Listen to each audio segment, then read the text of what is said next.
time for my next pump and pour and my next mom tip of the day. So I've already done one, so I guess it's not even of the day, but whatever.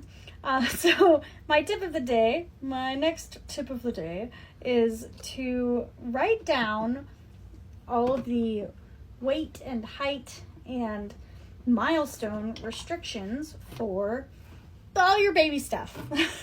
Hopefully you don't have too much, so that it's not quite so overwhelming.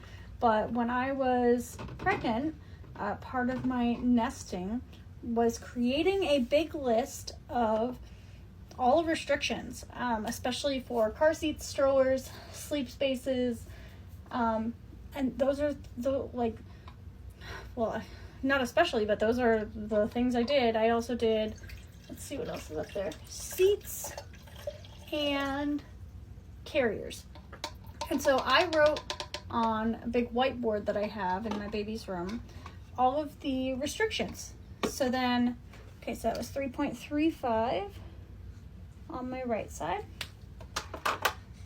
Because that way I can just, if I'm like, oh, she's rolling now, does that mean she can't be in this thing? Then I could just look at the whiteboard to see, rather than having to find the instruction booklet, the manual for every little baby item that she has, because of course they're all going to have their own restrictions. And I found that extremely helpful. I still add to it when new things enter the house. It's also been helpful because when I got things secondhand, I would look at the manual and sometimes that would show me, oh, hey, there's been like a recall on this item or something. And like I got it secondhand, I wouldn't have known otherwise. So that it has been extremely helpful in multiple ways. And once I am done getting this milk out of here, I will show you what mine looks like. My list. That's definitely more helpful, I think, when you're pregnant, because you have a little bit more time. At least I had more time when I was pregnant than when I had a baby to take care of. And so it was a little easier. And now, as she meets milestones and things, I just make a mark or, cross off ones that I got rid of or something. I'll show you. So as you can see, I've got here the restrictions. So the even flow infant seat is 4 to 35 pounds. The different recline settings, that's when it has to change. The other one, when it can go rear versus forward versus booster.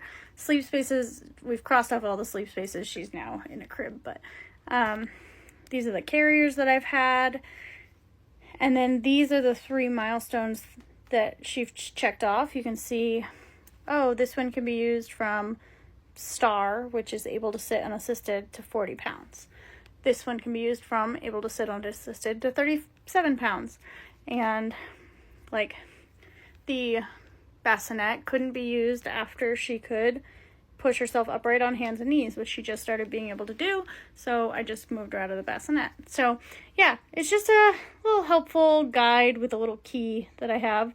And I add to it and cross things off and adjust things as needed. It's just something that I found really helpful for me to have it all laid out. Not everyone's going to have a big old whiteboard, but you could have a little whiteboard or even a piece of paper. Do whatever you want. I'm not your mom.